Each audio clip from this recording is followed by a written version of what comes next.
الحمد للہ رب العالمین وصلی اللہ وسلم وبارک علی نبینا محمد وعلی آلہ وصحبہ ومن اہتدى بہدیہ الی یوم الدین۔ دین اسلام اللہ تعالیٰ کا پسندیدہ دین ہے۔ اللہ تعالیٰ نے اسلام کو بحیثیت دین ہمارے لیے پسند فرمایا ہے۔ تمام انبیاء علیہم السلام یعنی آدم علیہ السلام سے لے کر محمد صلی اللہ علیہ وسلم تک دین اسلام کے ساتھ مبعوث کیے گئے۔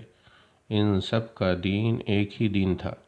اللہ تعالیٰ کا فرمان ہے ان الدین عند اللہ الاسلام، بے شک دین اللہ کے نزدیک اسلام ہی ہے۔ سورہ آل عمران آیت نمبر 19۔ دین اسلام کی ایک خصوصیت یہ ہے کہ یہ آسان دین ہے۔ اللہ تعالیٰ کا فرمان ہے وَمَا جَعَلَ عَلَيْكُمْ فِي الدِّينِ مِنْ حَرَجٍ، اور اللہ نے دین میں تم پر کوئی تنگی نہیں رکھی۔ سورہ حج آیت نمبر 78۔ اللہ تعالیٰ کا فرمان ہے یرید اللہ بکم اليسر ولا یرید بکم العسر، اللہ تعالیٰ تمہارے لیے آسانی چاہتا ہے، وہ تمہارے لیے تنگی نہیں چاہتا۔ سورہ بقرہ آیت نمبر 185۔ نبی کریم صلی اللہ علیہ وسلم کا فرمان ہے ان الدین یسر ولن یشاد الدین احد الا غلبہ فسددوا وقاربوا، بے شک دین آسان ہے اور جو آدمی دین میں تکلف کرے گا اور اپنی طاقت سے بڑھ کر عبادت کرنے کی کوشش کرے گا، دین اس پر غالب آ جائے گا۔ لہذا تم اعتدال کی راہ اپناؤ، اور اگر کوئی عبادت مکمل طور پر نہ کر سکو تو قریب قریب ضرور کرو۔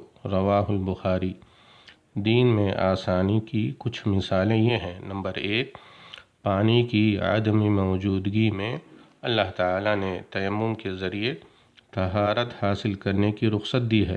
اللہ تعالیٰ کا فرمان ہے فَلَمْ تَجِدُوا مَاءً فَتَيَمَّمُوا صَعِيدًا طَيِّبًا فَامْسَحُوا بِوُجُوهِكُمْ وَأَيْدِيكُمْ مِنْهُ، اور تمہیں پانی نہ ملے تو تم پاک مٹی سے تیمم کر لو، اس سے اپنے چہرے اور ہاتھوں کا مسح کر لو۔ سورہ المائدہ آیت نمبر 6۔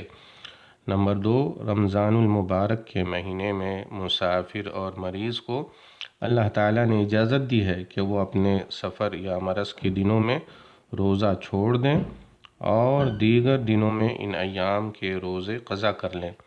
نمبر 3، شدید بارش کے دوران مقیمین کو 2 نمازیں جمع کرنے کی اجازت ہے۔ دوران سفر نماز قصر کرنے اور 2 نمازوں کو جمع کرنے کی رخصت ہے۔